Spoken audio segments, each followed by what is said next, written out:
로마서 5장입니다.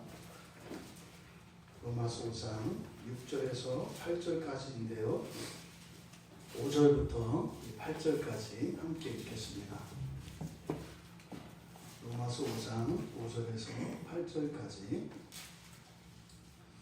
같이 읽겠습니다.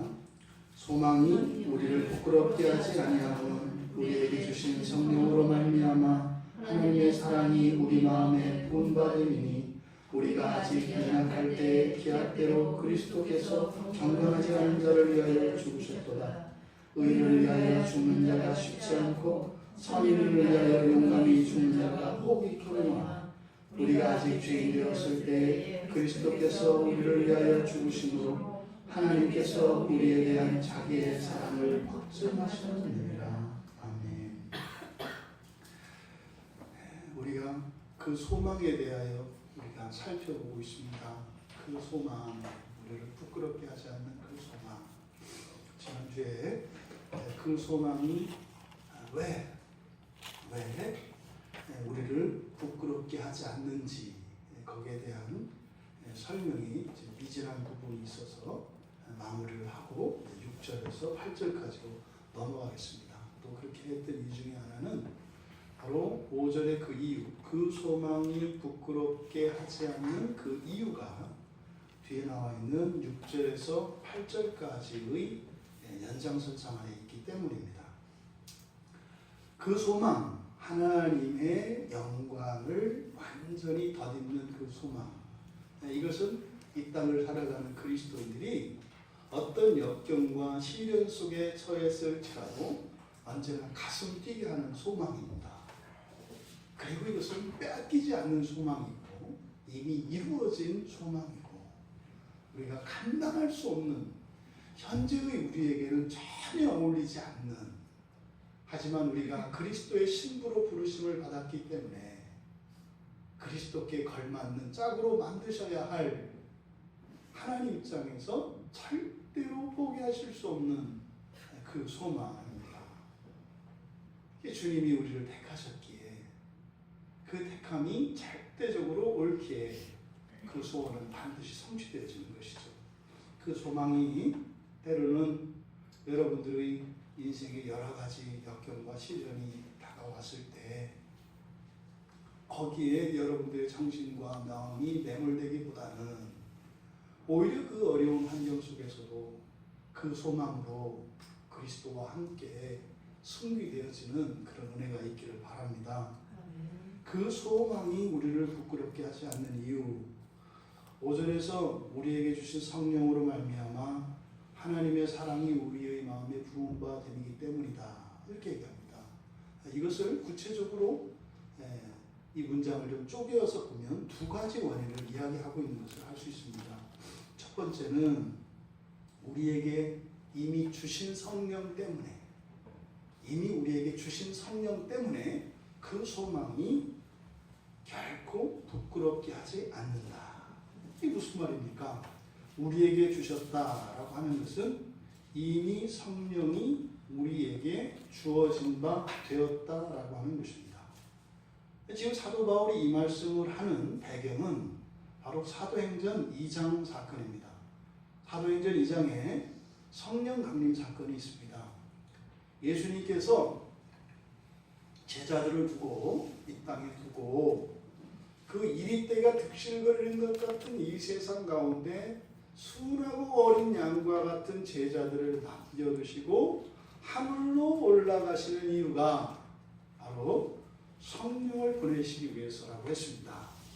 그 성령이 오히려 제자들에게 더 큰 유익이 되기 때문에 예수님의 영광과 예수님의 안위를 위하여 승천하신 것이 아니라 제자들의 유익을 위하여 이 땅을 살아가는 그리스도인들의 현실의 삶을 위하여 예수 그리스도께서 하늘 보좌에 오르셨고 성령 하나님을 보내어 주시기로 약속을 하셨어요. 그것이 사도행전 2장에 성취되어진 그 사건을 기록하고 있습니다. 그때 예수님의 말씀대로 사도들이 마가의 다락방에 모여서 전심으로 기도할 때 불의 혀와 같이 성령이 임했습니다. 그리고 나서 그들이 복음을 전할 때 놀라운 일들이 일어나죠. 회개하고 세례를 받고 성령의 선물을 받는 놀라운 은혜의 일들이 일어났습니다. 바로 그 성령 강림 사건을 지금 배경으로 우리에게 주신 성령이라고 이야기하는 거예요. 우리들에게는 이게 와닿지 않지만 이 시대의 사람들에게는 우리에게 주신 성령하면 이것은 이게 관념적이거나 교리적인 개념이 아니라 역사적 사건으로 받아들여지는 것입니다. 여러분들의 삶 속에 그러한 성령 체험의 일들이 일어나기를 바랍니다. 새벽에 잠깐 말씀드렸습니다만 어저께 화요일에 우리가 가정에 가서 예배 드릴 때 그 예배 드리던 두 분 성도 입에서 그 고백이 나와요. 예배를 드렸는데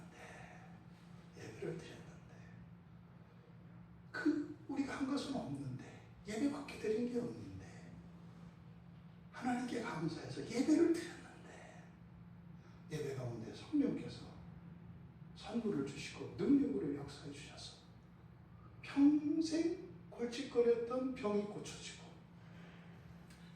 사고로 인하여 이 뇌를 이렇게 제거했기 때문에 신체적으로도 어찌할 수 없는 몸의 일부분이 죽은 살과 같았던 그곳에 새로운 생명의 역사가 일어났다는 거예요. 그분들은 성령을 떠날 수가 없어요. 이렇게 성령 체험을 해서 이적을 체험하는 것이 그리스도 예수를 믿는 믿음과 직결되진 않습니다. 하지만 경우에 따라서 직결되기도 하고 믿음이 있는 자들에게 이런 놀라운 성령의 역사의 경험은 그들의 신앙을 견고하게 합니다. 지금 여기서 우리에게 주신 성령이라고 하는 것은 바로 그거예요. 바울 사도 이 말씀을 들었을 때는 개인적으로 역사적으로 경험되어진 성령의 기름 부음 사건을 이야기하는 겁니다. 그때 3,000명이나 되는 사람들이 일시에 회심하는 일들이 막 일어난다고요. 죽이려 하던 자들이 그 앞에 퍽퍽퍽 꼬꾸라지는 일들이 일어나는 걸 봤다고요. 그러니까 지금 바울 사도께서 바로 우리에게 주신 성령이라고 하는 이 말씀을 통해서는 이것은 단순한 교리적 진술이 아니라 역사적이고 체험적인 것을 증거로 말씀하시는 것이다. 근데 그 우리에게 주신 성령, 그런데 여기에 좀 독특한 게 있습니다. 우리에게 주신 성령 할 때는 이때 하나님이에요. 성령 하나님이시라고요. 그런데 말입니다. 성령으로 말미암아 우리말 성경에 이렇게 돼 있어서 이게 잘 안 나타납니다만 성령으로 무엇으로 말미암는다라고 하는 이 표현이 두 가지 의미를 나타내요. 하나는 원인을 나타냅니다. 원인을 나타내요. 또 하나는 수단을 나타내기도 합니다. 근데 여러분 생각해 보십시오. 성령으로 말미암아 할 때는 원인을 나타내는 표현이어야 하겠습니까? 아니면 수단을 나타내는 표현이어야 하겠습니까? 근데 여러분들이 지금 수단이라고 하는 것은 이미 이게 여러분들이 많이 알아서 그래요. 많이 알았어. 여러분, 그럼 반대로 바꿔서 얘기해 볼까요? 누군가가 여러분을 무지 사랑해요. 예? 근데 여러분들은 그 사랑의 원인이 되길 원하십니까? 어떤 수단이 되길 원하십니까? 자기들은 원인이 왜 성령은 수단이래?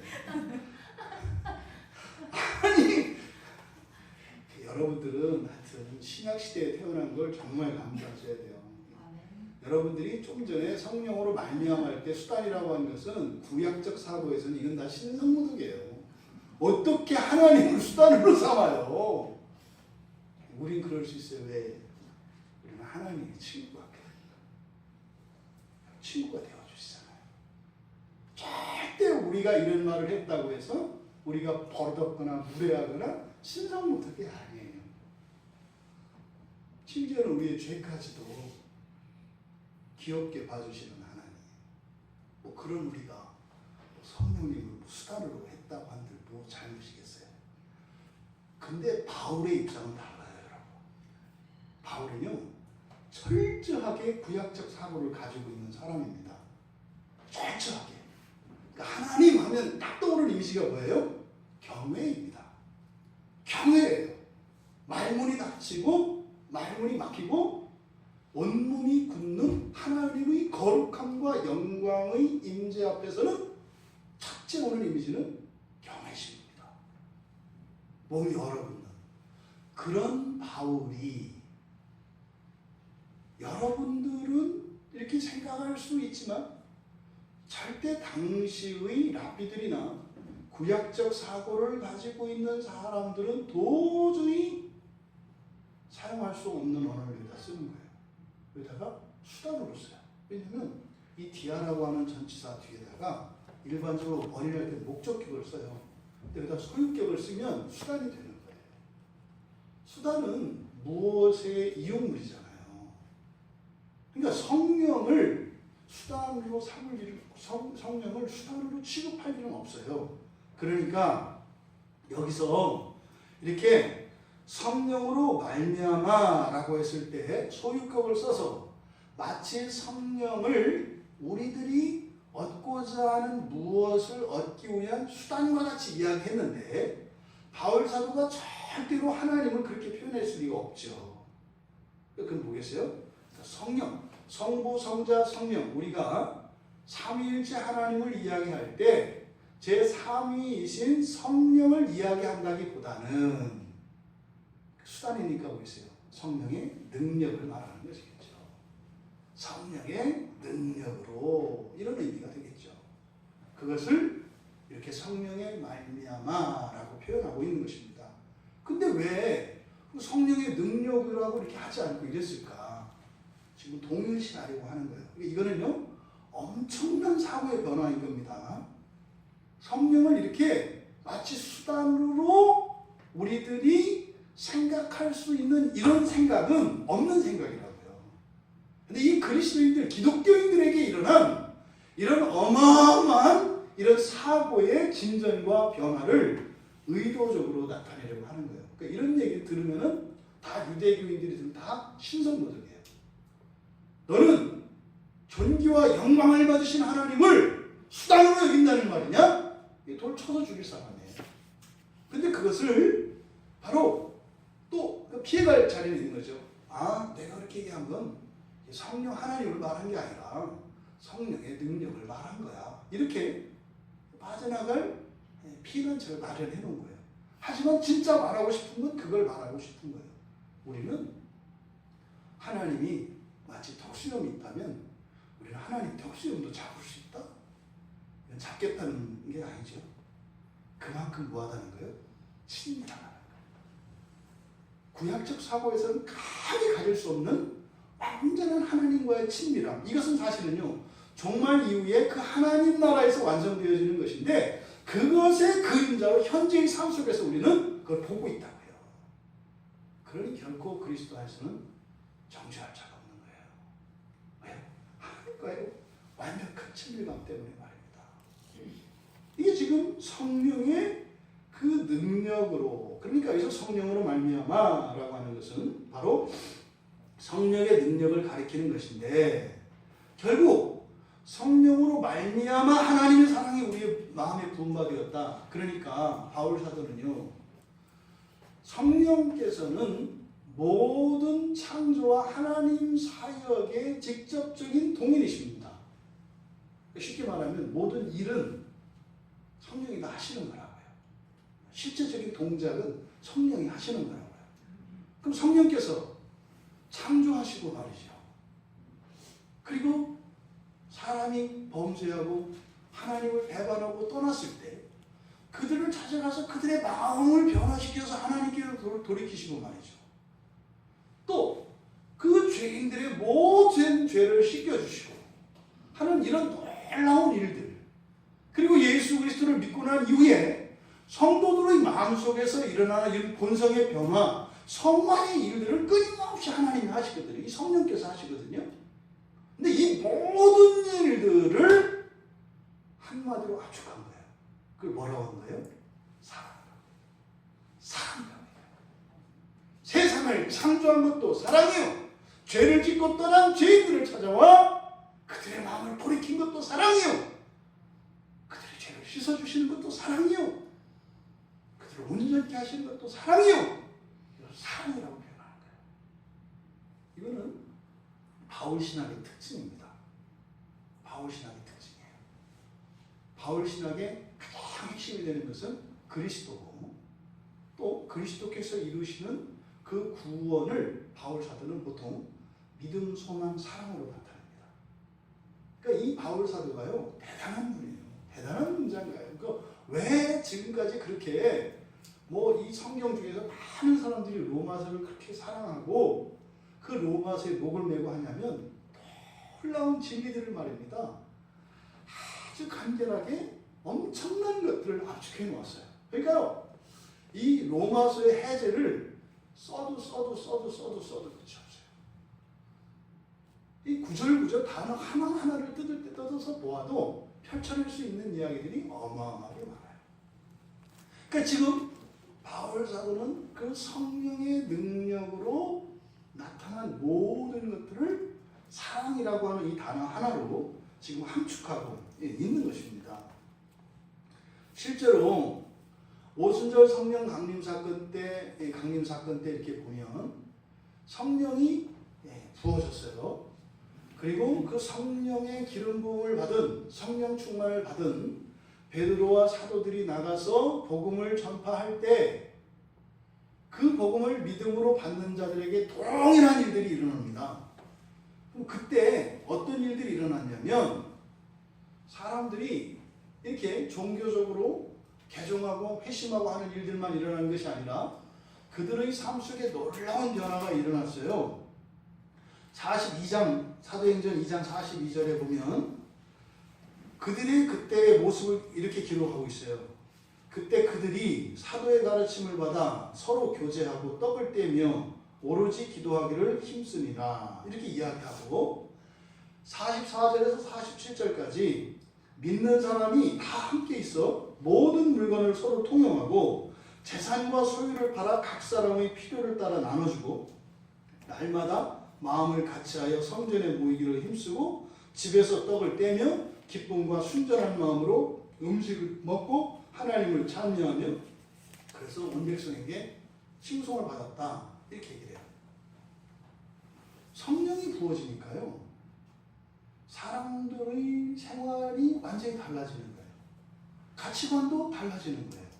여러분, 이 세상 사람들이 가장 사랑하는 게 옛날이나 지금이나 돈이라는 게 있어요.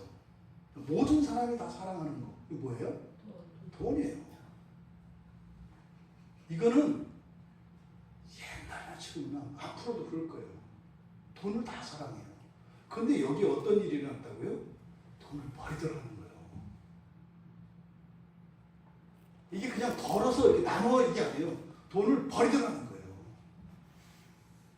이것은 그저 이렇게 세상이 말하는 그런 사랑이 아닙니다. 바로 그 오순절 성령 강림 사건 때 그 현장에 있었던 사람들에게 일어난 변화들을 그렇게 기록을 하고 있는데, 사실은 뭐예요? 그 이전에 그들이 가장 사랑하는 것들을 다 버렸다라는 거예요. 왜요? 그리고 나서 중심이 뭐예요? 하나님이에요. 하나님을 중심으로 사람들이 함께 모이고 함께 기도하고 함께 은혜를 나누고 함께 하나님 말씀을 듣고 하나님 안에서 하나 되어지는 공동체를 봤다고요. 사람들이 이렇게 뭐라고요? 사랑이라고 이야기를 하는 겁니다. 여러분, 오순절 성령 강림 사건이 오늘날 우리들에게는 어떤 의미인가요? 그때 오순절 때 성령이 막 부어져서 이 어마어마한 일들이 일어났는데, 그게 오늘을 살고 있는 우리에게는 어떤 의미이냐고요? 이게 바로 교회예요. 교회는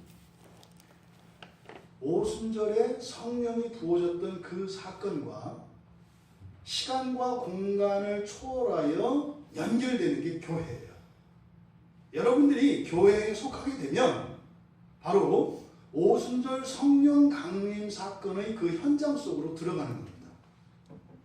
그러니까 우리가 교회에 들어와 있는 것은 시간과 공간을 초월하여 바로 성령이 이 땅에 오셨던 그 현장 속으로 들어가는 거예요. 여러분들이 2층을 오르면서 높다 생각이 하잖아요. 2층 올라올 때 올라올 만해요, 보통. 근데 2층에서 이제 3층을 올라가는 계단을 보면서 아, 높다 이런 생각을 보통 해요. 이런 분들은 체력 관리 하셔야 되는 거예요. 3층 정도는 그냥 오셔야 되는 거예요. 3층 오고 나서 4층, 5층 할 때 높다 이래야 되는 거죠. 여러분, 그런데 말입니다. 이 교회로 오는 것은 여러분들이 지금 교회까지 오는 그 거리가 있지 않겠어요? 시간이 소요되지 않았겠어요? 근데 이것은요, 100km를 왔든 20km를 왔든 1km를 왔든 20m를 왔든 그 지리적인 공간의 문제가 아니라 우리가 교회에 온다는 것은 뭐라고요? 2000년 전 바로 성령이 기름 부으시던 그 오순절 사건이 일어난 예루살렘 그 현장으로 가는 것이라고요. 여러분들이 이 교회라고 하는 곳에 발을 들일 때마다 마치 타임머신을 타고 시간여행을 하는 것처럼 그런 사건이라고 말씀을 드리는 겁니다. 그러니까 오순절, 성령 강림 사건 이 이야기를 할 때는 여러분들은 과거의 역사적 사건으로 그것을 기억하실 것이 아니라 현재의 교회로 여러분들은 받아들이셔야 한다고요. 교회는 바로 그때 이후로 계속 부어지고 있는 성령 강림 사건의 그 현장인 것입니다. 지금 이곳 가운데 여러분에게 성령이 부어지고 있는 것을 믿으십니까? 우리 안에 충만케 하시는 이가 성령으로 채우시는 거예요. 이게 교회입니다. 교회. 그러니까요. 사실 노골적으로 지금 바울 사도가 이야기하고 있지 않습니다만 결국 성령으로 말미암아 부어진 하나님의 사랑이라고 하는 것은 곧 성령 부음 이후에 그때를 시발점으로 하여 바로 세워진 이 교회 공동체의 성격이 바로 사랑이라는 말씀이에요. 그러니까 이 땅에 실제하는 참된 교회가 우리 마음에 부어진 성령의 능력으로 우리의 마음에 부어진 하나님의 사랑의 실제이며 그것이 바로 증거라고 이야기를 하는 겁니다. 이렇게 소망이 부끄럽지 않은 이유에 대해서 바울 사도께서 밝히신 이후에 이러한 놀라운 일, 그 소망이 부끄럽지 않고 그 소망이 부끄럽지 않은 것은 성령 부음과 또 성령의 능력으로 말미암아 우리들에게 사랑이 부어진 것인데 그것이 교회로 나타난 이것은요 굉장한 일입니다. 놀라운 일입니다. 하지만 바울 사도는 여기에 잠깐 쉼표를 찍는 거예요. 그런데 말이지 그런데 말이지 이 모든 것은 그리스도의 그 십자가의 그 희생이 없었더라면 이 놀라운 것들이 우리를 부끄럽게 하지 않는 그 소망이 다 헛된 망상이 될 수밖에 없다라고 하는 것을 밝히고자 하는 거예요. 바울 사도는요 구원과 하나님 나라의 영광에 대해서 계속 진술합니다. 근데 중간중간에 삽입을 시켜요. 뭐요? 예수 그리스도에 대한 전파입니다. 왜? 너무 좋은 걸 듣다 보면 우리가 거기에 정신을 빼앗긴다고 이렇게. 거기에 빼앗겨서 가요. 근데 이런 게 너무 좋아. 이거는 뭐 일어날 수 없는 일이야. 어마어마한 일이야. 하면서 근데 잊지 말아야 한다. 잊지 말아야 한다. 그리스도 예수를 잊으면 안 된다. 이 이야기를 중간중간에 계속 준다. 그러니까 지금 6절 이하의 바로 6절에서 8절까지는 그 그리스도의 은혜를 상기시키고자 하는 것입니다. 여러분 눈치채십니까? 지금 바울 사도의 이 진술, 이 논증 방식을 이렇게 보면 성부와 성자와 성령이 계속 교차되면서 나와요. 의도적인 겁니다. 어떤 때는 이렇게 성자 하나님을 이야기할 때도 막 이야기하다 보면 그 뒤에 가면 설명을 할 때 성부와 성령에 대한 이야기를 한다. 또 성령의 역사를 막 이야기하려고 하는데 또 그렇게 하면서 어떻게 해요? 성부와 또 성자에 대한 이렇게 성부 하나님을 나타낼 때도 성자와 성령에 대한 그래서 항상 성부, 성자, 성령 이 삼위 하나님이 항상 함께 진술되고 있는 것을 볼 수가 있어요. 그리고요 어떤 때는 그것을 이렇게 복선으로 밑에 감추어둡니다. 그걸 발견해낼 수 있어야 돼요. 또 믿음, 소망, 사랑도 마찬가지예요.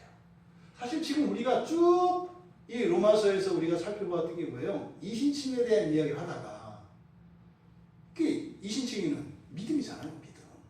구원은 믿음으로만 의롭게 되는 것이다. 오직 믿음으로만 구원 얻는 것이다. 그렇게 하면서 지금 소망으로 넘어왔다고요. 근데 소망 얘기를 하다가 지금 뭐 얘기하고 있어요? 사랑 얘기를 하잖아요. 그러니까 이 바울 사도는요, 진짜로 대단한 사람이에요. 요즘에 태어났으면 돈 좀 벌었을까요? 인세를 가져갔을는지 어찌는지 모르겠지만 아마 많이 벌었을 거예요. 기가 막히다고요. 막 그렇게 진술하는 걸 보면 지금 바울 사도의 진술 방식이 그래요. 근데 6절에서 8절까지 드러내고자 하는 것은 그리스도 예수의 은혜를 드러내려고 하는 것입니다. 그런데 6절에서 8절의 이 논증 방식은 6절에서는 과거에 이미 일어난 역사적 사건과 그 십자가 사건이죠.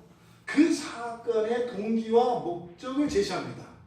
이미 일어난 사건이에요. 근데 말이지 이게 뭔 줄 알아? 이렇게 얘기를 해주는 거예요. 그런데 7절에서는 6절에서 이야기한 그 사건의 동기와 목적, 그 진정한 의미죠. 그거는 사실은 터무니없는 것이다 라고 7절에서 얘기하는 거예요. 그러니까 6절에서 과거에 일어난 사건과 그것에 대한 참다운 의미를 이야기하고 7절에서는 절대로 그런 일은 이 세상에 일어날 수 없다라고 얘기를 해요. 7절에서. 그리고 8절에 가서 종합하여 결론을 내요. 그러니까 6절에 이미 일어난 사건도 일어난 거고 7절에 절대로 일어날 수 없는 것도 절대로 일어날 수 없어. 8절은 뭐예요?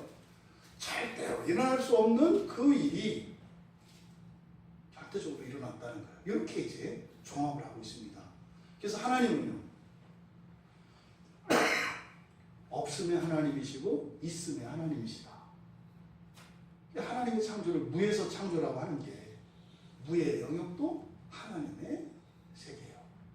유의 영역도 하나님의 세계다. 그래서 하나님은 있음의 완전하신 있음이시고 없음의 완전한 없음이 또 하나님이에요. 그러니까 믿는 사람들은 미치도록 믿고 안 믿는 사람은 그렇게 미치도록 안 믿는 거예요. 그러나 믿지 않는 자들이나 그러니까 예수를 믿는 자들이나 믿지 않는 자들이나 다 어디에 있어요? 다 하나님 안에 있어요. 벗어날 길이 없어요. 믿지 않는 자도 하나님 안에, 믿는 자도 하나님 안에. 왜요? 원래 하나님이 그런 분이시기 때문에 그래요. 그러니까 이 종합하는 게 8절입니다. 한 절 한 절을 좀 우리가 자세히 살펴보면 6절에 우리가 아직 연약할 때에 기약대로 그리스도께서 경건하지 않은 자를 위하여 죽으셨도다. 그러니까 예수님이 십자가에서 죽으신 사건이에요. 그렇죠? 이미 일어난 사건이에요. 이거는 바꿀 수 없어요. 다 알아요. 근데 거기에 대해서 의미를 부여하는 거예요. 근데 예수님이 죽은 건 말이다. 그때 소문이 있지 않았겠어요? 그 예수!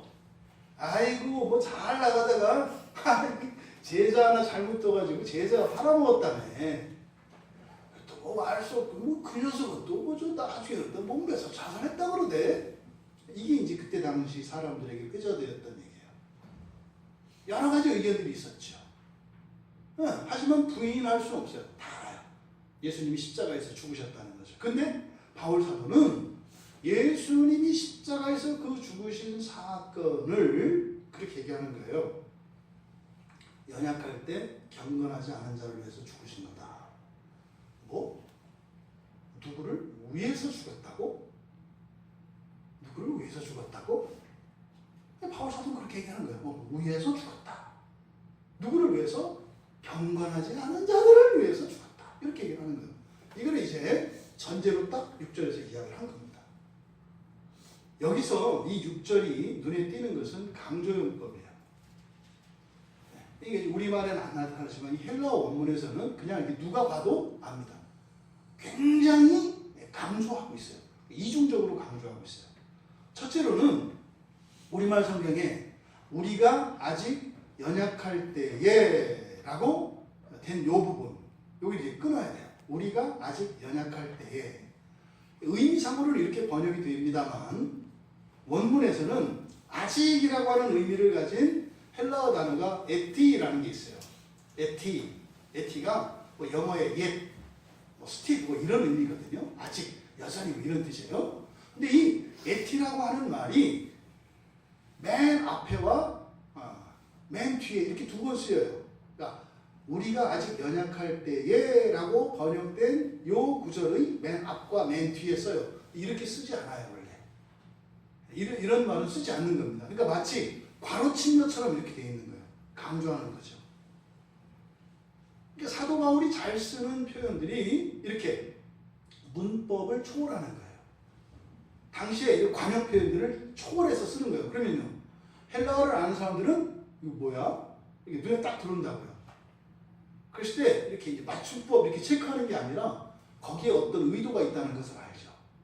그래서 아직이라고 번역되어진 이 말이 요 구문의 앞뒤로 사용되고 있다. 그리고 그리스도라고 하는 이 문장의 주어를 이 문장 전체의 맨 앞에 문두에 위치시킴으로써 강조합니다. 헬라어에서 가장 일반적으로 사용되는 강조용법이 주어를 문장 앞에 꺼내는 거예요. 우리나라 사람들은 우리 국어의 문장은 주어가 앞에 옵니다. 누가 무엇을 어떻게 했다. 하지만 뭐 영어도 마찬가지지만 이 헬라어 문장은 주어를 앞에 쓰지 않습니다. 항상 동사가 앞에 옵니다. 그래서 주어를 문장의 앞으로 끌어낼 때는 강조하는 거예요. 바로 그리스도가 뭐 이런 의미죠. 그래서 이 6절은 이렇게 이중적으로 에띠라고 하는 말을 에띠의 반복을 통해서 그리고 주어인 그리스도를 문장의 맨 앞으로 문두로 끌어냄으로써 강조해요. 근데 강조하고자 하는 내용이 바로 뭐예요? 연약하다라는 거예요. 연약할 때. 여기서 연약한 것은 능력이 없다는 의미고, 능력이 없다는 것은 쓸모가 없다는 뜻이고, 쓸모가 없다는 뜻은 가치가 없다는 뜻이에요. 그러면 그것을 위해서는 아무것도 투자하거나 어떤 행동을 해야 될 이유나 의미가 없다는 뜻이에요. 요거를 강조해요. 요거를. 그리고 나서 뒤에 가서는 경건하지 않은 자라고 또 얘기를 하죠. 그러니까 바울 사도는 6절에서 역사적 사건에 대해서 이야기하고 그것의 의미가 예수께서 십자가에 못 박혀 죽으신 것이 바로 경건하지 않은 자를 위하여 행하신 사랑의 사건이라는 것인데, 그거는 뭐예요? 바로 그리스도 예수는 하나님의 사랑이 부어졌으니까 이미 일어난 일이에요. 하나님의 사랑이 부어진 불가능한 사건이 일어난 이해할 수 없는 증거가 그리스도라는 거예요. 말로는 좀 이게 좀 아리송한 말입니다. 하나님 사랑이 부어진 불가능한 사건이 일어난 이해할 수 없는 증거. 그러니까 증거니까 증거 능력은 있어요. 근데 이해할 수 없으니까 또 증거 능력이 안 돼. 불가능한 거니까 일어날 수는 없어. 그런데 또 일어났어. 여기 지금 바울 사도가 그리스도에 대한 진술을 그렇게 이야기하고 있는 겁니다. 그렇다면 바울 사도가 이렇게 십자가 사건이 현실적으로 일어났어요. 일어났다고 이렇게 얘기를 하는 거예요. 그리고 나서 그 의미는 바로 이런 것이다 얘기를 했어요. 그리고 이제 7절에서 의인을 위해서 죽는 것과 선인을 위해서 죽는 것, 이런 일도 사실은 있을 수 없다는 거예요. 근데 문제는 이런 일이 현실에서 일어나요, 안 일어나요? 일어나요. 살신성인하는 일들이 많이 일어나잖아요. 어느 나라, 어느 민족, 어느 시대에나 늘 이렇게 살신성인하는 일들이 일어나요. 신앙과 상관없이. 또 이거는 뭐 유대인들뿐만 아니라 이교도들에게도 이런 일은 실제로 삶 속에서 드물게 일어난다고요. 근데 이것을 거의 불가능한 것처럼 이야기하지만 현실적으로 그런 일들이 일어날 가능성을 완전히 막지는 않아요. 왜? 증거를 댈 수 있으니까. 누가 이렇게 했는데, 누가 뭐 했는데 이렇게 될 수 있어요. 하지만 이것은 일반적인 사건은 아니에요. 그래서 일반적으로는 선의를 위해서 죽고 의인을 위해서 대신 죽는 일도 현실적으로 일어날 수 없다. 이거는 지금 6절의 내용과 서로 충돌하는 겁니다. 6절은 뭐예요? 선인도 아니고 의인도 아니고 보통 사람도 아니고 누구예요? 불경건한 자를 위해서 죽으셨다는 거예요. 누가? 그리스도가. 그러니까 말도 안 된다 이 말이에요. 현실적으로 일어날 수 없는 일이다. 그러니까 뭐예요? 사람들이 아니다 라고 하는 것을 맞다라고 얘기하는 거예요. 당신들 말이 맞아. 예수가 그리스도라면 그렇게 죽었다는 게 말이 안 되는 게 맞아. 나도 당신들의 입장을 충분히 이해해. 아니 무슨 예수가 죄인들을 위해서 죽어. 제자한테 당해가지고선 배반당해가지고 비참하게 죽었으면서 그거를 이제 뭐 제자들이 갖다 붙이는 거지 라고 생각하는 너희들의 생각도 일리가 있다. 확 꺾어버리지 않아요. 일리가 있다. 이게 지금 7절에서 이야기하는 거예요. 그런데 바로 이 점이 사람들이 이해할 수 없고 믿을 수 없는 그것이 사실은 그리스도의 탁월함이죠. 여러분 사람들보다 조금 뛰어난 것은 하나님과 상관이 없습니다. 우리가 종교 신앙생활하면서 자꾸 이렇게 다른 사람들보다 좀 나은 사람이 되라. 다른 사람들보다 좀 착한 사람이 되라.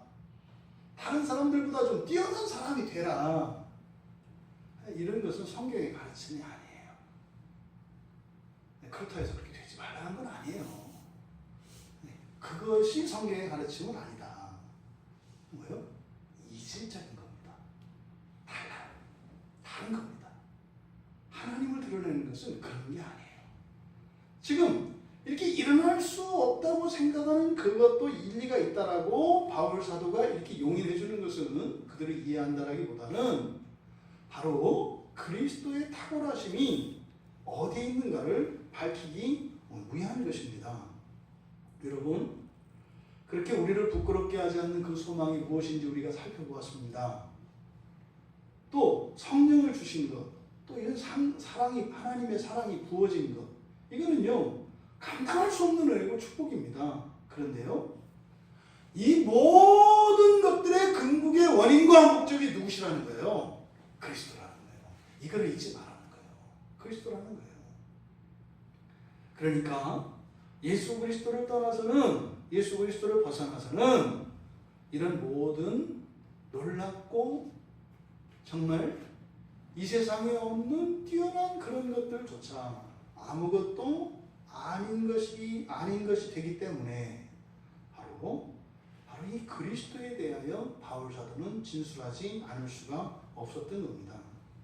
그러니까 역설적으로요 앞에서 이야기했던 그 소망이 그렇게 아무리 대단하고 놀랍고 또 그 하나님의 그 사랑이 부어진 것이 엄청난 은혜고 축복인 것은 틀림이 없지만 우리는 그런 것을 잃어버리면서까지라도 절대로 잃어버려서는 안 되는 것이 바로 예수 그리스도라는 거예요.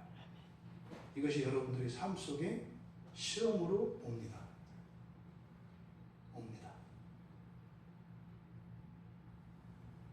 그리스도와 여러분들이 사랑하는 무엇 사이에 항상 양자택일의 방식으로 찾아옵니다. 이게 시험의 핵심이에요. 여러분 인생에서 일어나는 모든 어려움들의 그 영적인 의미는 양자택일이에요.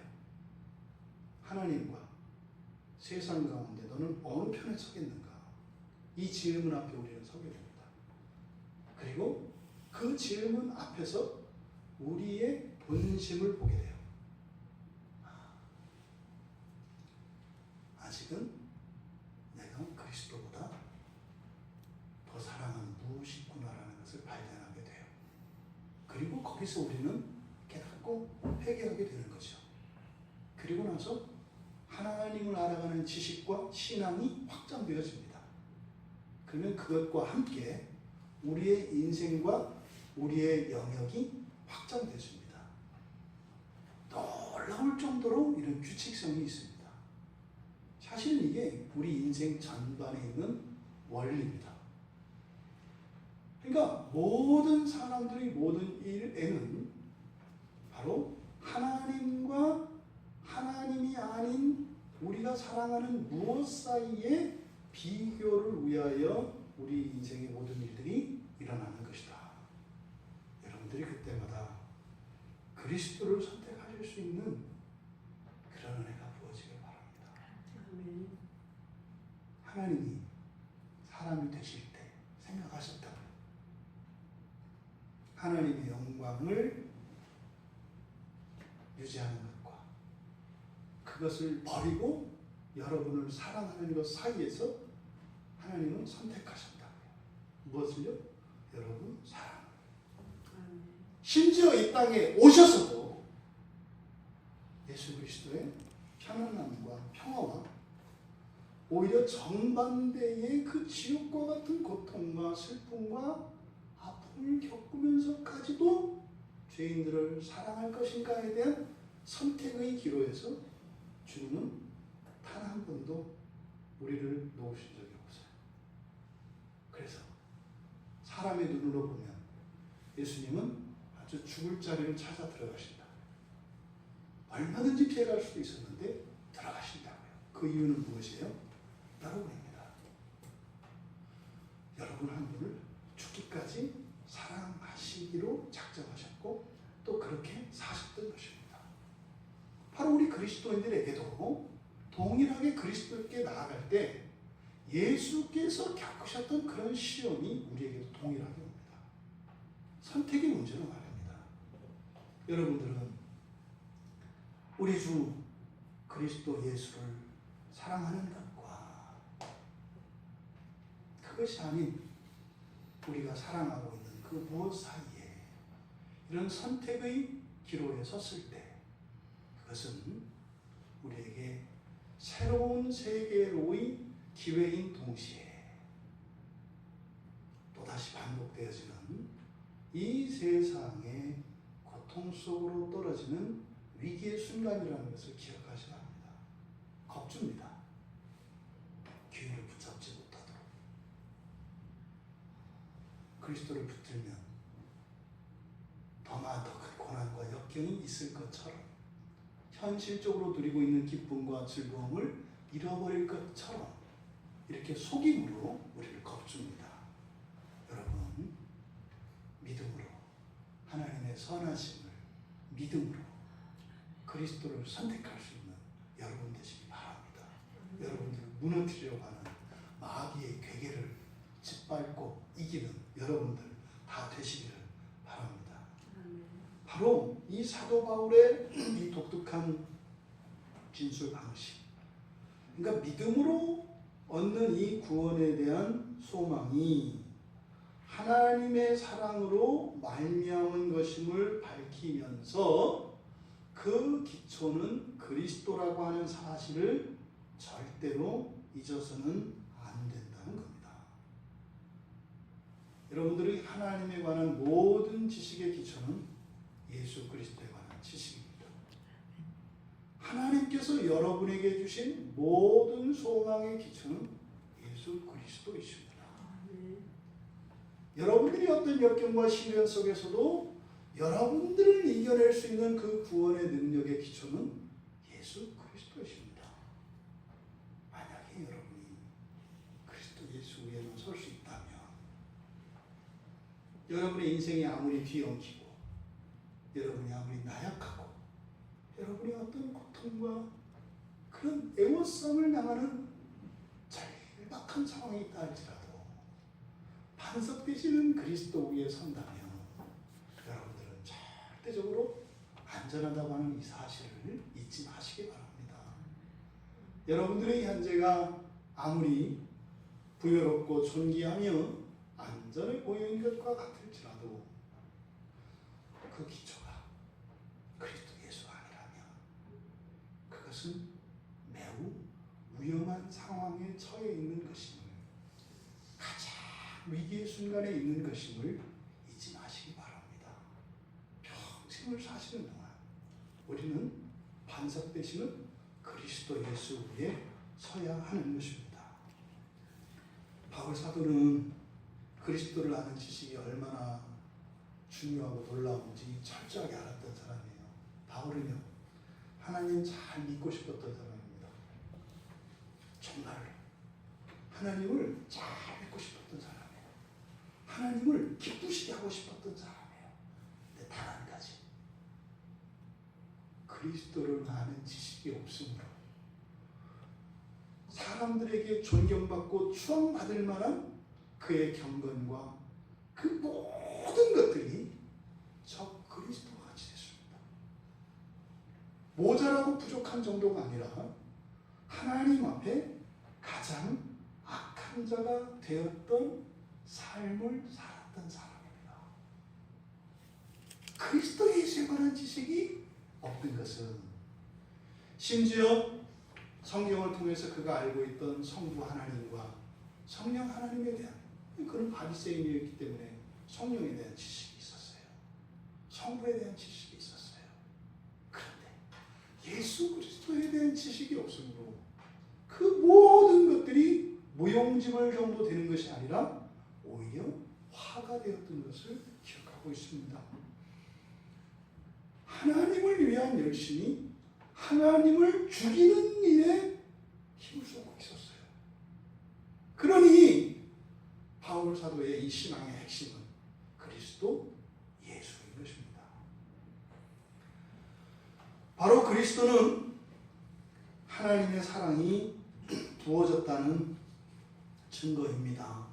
그래서 맨 처음 그 시작에서 이중 강조를 통해서 의도를 드러냈지 않습니까? 우리들의 이렇게 그리스도가 바로 이런 모든 하나님의 그 소망이 부끄럽지 않게 하는 그 원인이 된 그 하나님의 사랑이 부어진 것, 그 증거가 바로 그리스도다라고 하는 이것을 이제 논리적으로 이제 설명을 하는 거예요. 사랑받을 수 없는 자들을 위해서 다만 하나님의 때에 죽으셨다. 이게 지금 6절에서 밝히는 우리가 연약할 때 그리고 경건하지 않은 자를 위하여 죽었다. 그러니까 뭡니까? 아무 이유가 없다는 거예요. 오직 하나님이, 예수 그리스도가 죽으신 것은 딱 한 가지 이유라는 거예요. 뭐예요? 하나님의 때, 카이로스거든요. 그러니까 단지 이게 하나님의 때였다라고 밖에는 우리가 설명할 수 없다. 하나님의 때, 이 카이로스에 담긴 의미는 하나님의 의도와 하나님의 이런 작정과 모든 것이 포함된 겁니다. 하나님의 때라고 하는 말에는. 그러니까 바로 이 하나님의 때, 이것이 하나님의 사랑이라는 거죠. 그러니까 그리스도께서 죽으신 그 이유와 원인은 없다, 다른 거. 오직 하나님의 뜻이었다. 이렇게. 그리고 7절에서 이제 뭐라고요? 그런데 말이지, 이런 거예요. 세상에서는 그런데 그런 겁니다. 의로운 한 사람을 위해서 죽는 자가 쉽지 않고, 이게 쉽지 않고라고 되어 있습니다만 의미는 부정적인 의미예요. 거의 없고 이런 거예요.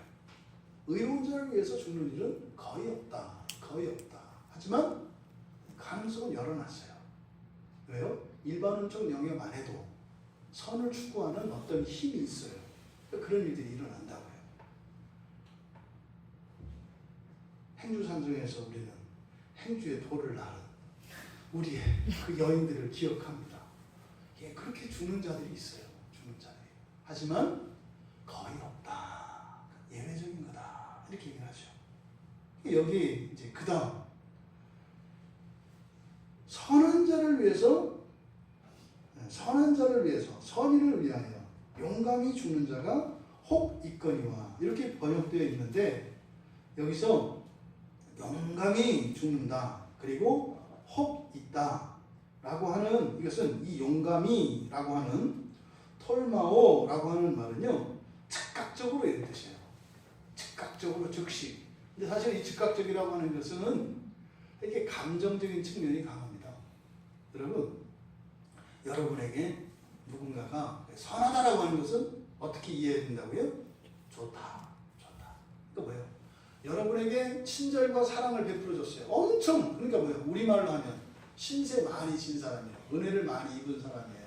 누군가에게 여러분이 평생 동안 은혜를 입었어요. 제일 대표적인 게 어머니예요. 어머니. 보통 모든 사람들에게 가장 선한 사람으로 경험되어지는 것은 대개 엄마예요. 엄마. 그럼 여러분 보세요. 엄마가 순간적으로 막 절벽에 떨어져요. 그때 어떻게 해요? 즉각적으로 우리는 잡아서 어머니를 구원하고 내가 떨어진단 말이에요. 그러면서 떨어지면서 이건 아닌데 그럴 수 있어. 근데 나도 모르게 그렇게 되는 거예요. 이렇게 신세를 지는 사람이라는 게, 은혜를 받는 게 이 정도까지 하려고 하는 건 아닌데, 이제 거의 효자비 이렇게 세우셔서 수함을 받죠. 이게 지금 용감이라는 게 그런 거예요. 즉각적으로 선한 사람은 뭐예요? 도덕적으로 선한 사람, 이러니까 이해가 안 되죠. 선한 사람은 나에게 엄청 은혜를 베푼 사람이에요. 엄청 나에게 은혜를 베푼 사람을 위해서 어떻게 해요? 순간적으로 죽는 자가 있을 수 있다. 근데 재밌는 거는요, 여기에 예수님이 죽으신 사건, 죽으셨다 6절에서 부정과거 시제로 되어 있어요. 그리고 의로운 사람에 의해서 죽는 것, 이건 미래 시제로 되어 있어요. 그리고 선한 사람을 위해서 죽는 것, 요거는 뭐로 되어 있겠어요?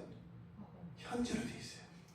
그러니까 과거, 현재, 미래 모든 시간을 아우르고 있다고요.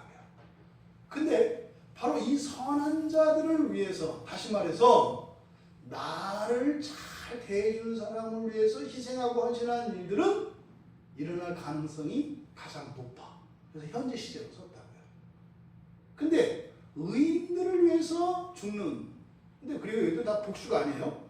그러니까 예수님이 죽으신 사건은 그런 불경건한 자들, 복수를 위해서 죽어요. 그러니까 다수의 많은 사람들을 위해서 죽으셨다, 이렇게 얘기를 하고, 의인들 그리고 선한 자에게는 단수형만 써요. 그러니까 그를 그대로 조금 본문의 뜻을 드러내서 해석을 하면 그런 거죠. 예수님께서는, 그리스도께서는 경건하지 않은 많은 사람들을 위해서 죽으셨다. 그 다음에 7절에 한 사람의 의인을 위하여 죽을 사람도 거의 없다. 없을 것이다. 그리고 나에게 굉장히 은혜를 베푼, 나에게 도움을 준 그런 사람들을 위해서는, 그 도움을 준 한 사람을 위해서는 즉각적으로 죽을 수도 있다. 이렇게 얘기를 한 거예요. 그래서 현재, 과거, 미래 시대를 다 이야기를 한 겁니다. 근데 가장 확실한 건 뭐겠어요? 과거에 이미 일어난 사건이죠, 사실은. 그러니까 가능성을 열어놨지만 있어요, 실제로. 닿진 않아. 하지만 부정과거 시제로 나타내는 다 그런 거예요. 원래 영원하고 불변한 것을 막 나타낼 때 현재 시제로 나타내거든요.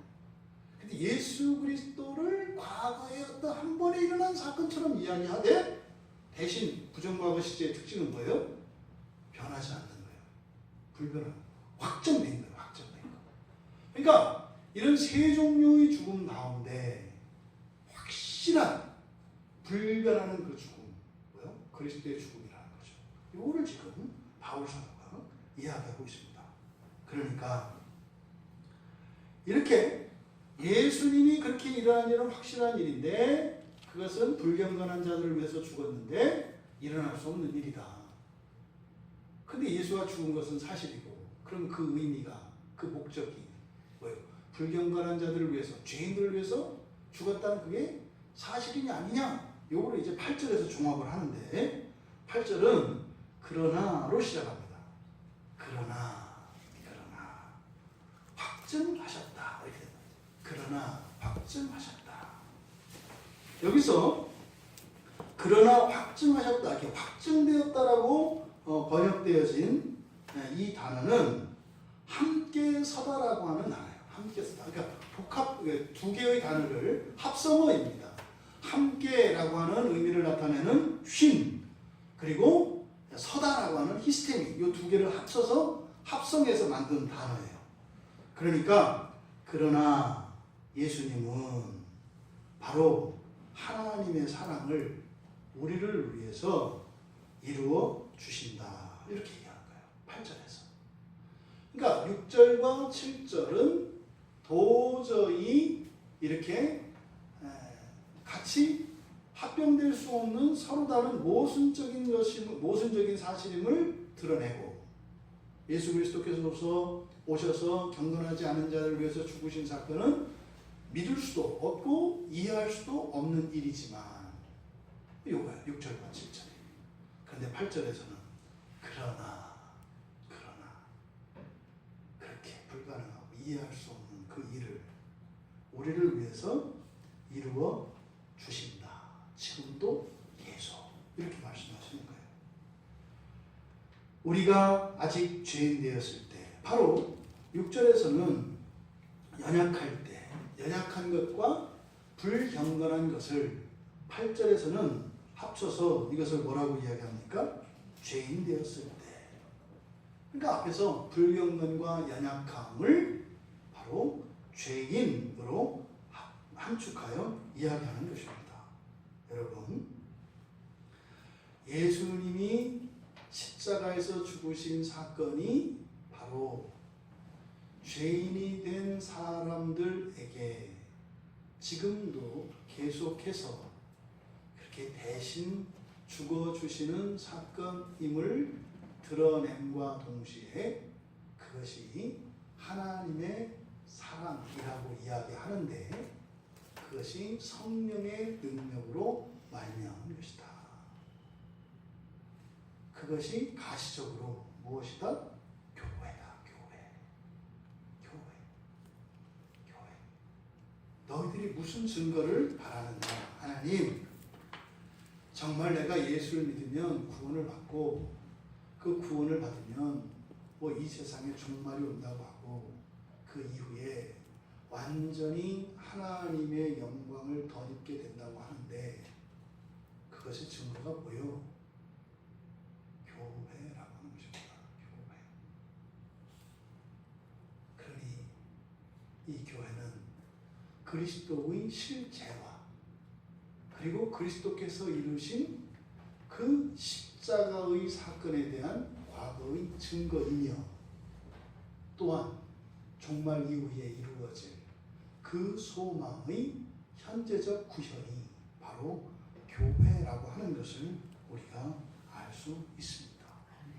근데 그 이유는 오직 하나님의 사랑이었다는 거예요. 바울 사도는 뭐 얘기하고 싶은 거예요? 여러분들한테 사랑을 구걸하시는 거예요. 하나님이 여러분을 이렇게 사랑하신다고. 우리 생각해 봅시다. 지난 3일 동안 여러분을 향한 하나님의 사랑이, 여러분들이 살아 숨쉬고 활동하고 먹고 마시는 그것에 어떤 이유가 되었습니까? 하나님은 성경에 기록된 하나님의 모든 이야기들, 이 역사적 사건들은 그것의 동기와 목적이 여러분이었다고 얘기를 하는 거예요. 하나님의 사랑이라는 것이 여러분 개인을 향한 하나님의 사랑이에요. 창조하시고 이 세상에 오셔서 우리를 구원하기 위해 하셨던 모든 일들이 여러분 한 분이라는 거예요. 공동체적으로도 옵니다만 여러분 개인을 위한 것이라는 거예요. 이 진리 앞에 우리가 죄책감을 가질 것이 아니라 우리의 삶을 바로 잡을 수 있는 그런 계기가 되기를 바랍니다. 하루하루의 삶 속에 우리가 맺는 모든 인간관계와 우리가 하는 모든 크고 작은 일들에 최소한 작은 이유가 바로 우리를 사랑하신 하나님의 그 사랑이 되기를 주님의 이름으로 축원합니다. 우리 말씀을 생각하며 기도합시다. 우리가 하나님의 영광의 소망에 대하여, 믿음으로는 구원에 대하여, 변치 않는 그 하나님의 사랑과 그 은혜에 대하여 이야기하는데, 그 종말 이후에 이루어질 완전한 영광의 소망, 또 지금도 계속 부어지는 그 하나님의 사랑, 그것이 우리의 일상생활에 아무런 영향도 미치지 않고 우리에게 공감이 되지 않는다면 참 우리의 감정은 메마르고 퍽퍽한 인생을 살아갈 수밖에 없습니다. 하나님, 우리에게 성령 새 마음을 주시고 우리의 마음을 물같이 녹여주셔서 하나님의 그 마음을 공감할 수 있도록, 그래서 하나님을 위하여 그렇게 조금씩 살아갈 수 있는 우리들의 인생이 되도록 은혜를